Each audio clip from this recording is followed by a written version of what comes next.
Assalamu alaikum, I'm Aisha and you're watching Samaa News. Here are today's headlines.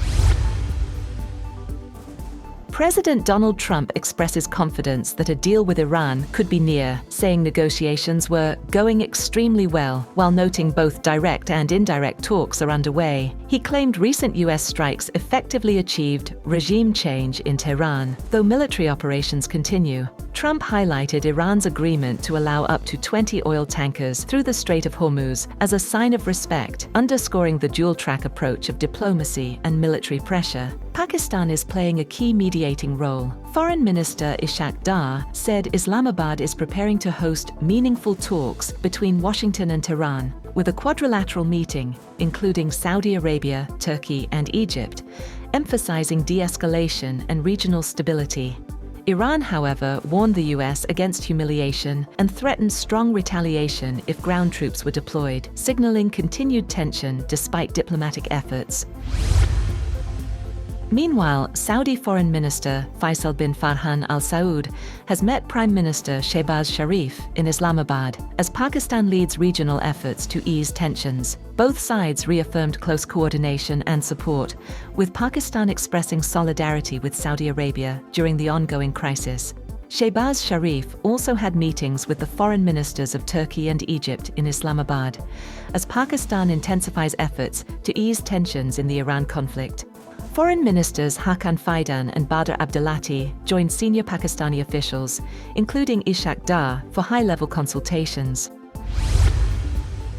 Israeli Prime Minister Benjamin Netanyahu has ordered an expansion of military operations in southern Lebanon, citing ongoing rocket attacks from Hezbollah and rising security threats along the border. Netanyahu said the move aims to push threats further from Israel and strengthen northern security, following previous plans to extend the buffer zone to the Litani River. The escalation comes after continued Hezbollah rocket fire, triggered by recent US and Israeli strikes on Iran. Casualties continue to mount. Over 1,100 people have been killed in Lebanon, including civilians, while 4 Israeli soldiers have died.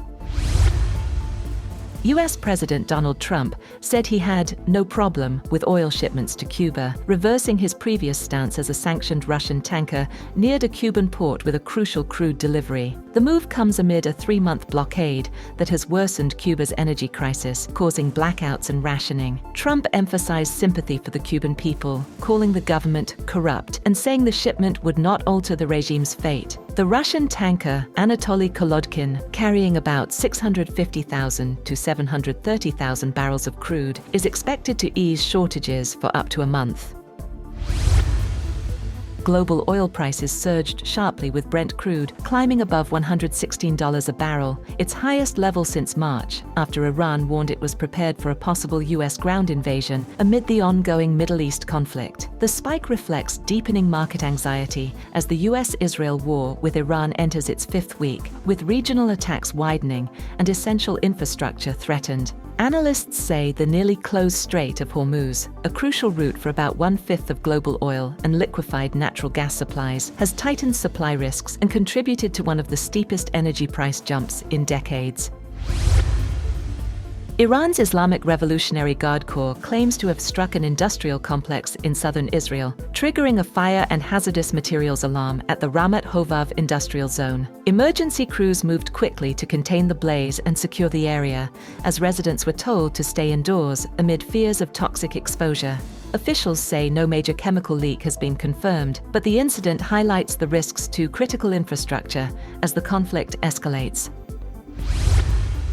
Iran has warned it is ready to respond to any potential US ground attack, accusing Washington of preparing a land assault while simultaneously signaling negotiations. The warning comes as regional powers gather in Islamabad, where foreign ministers from Pakistan, Saudi Arabia, Turkey, and Egypt are meeting to explore ways to end the ongoing conflict.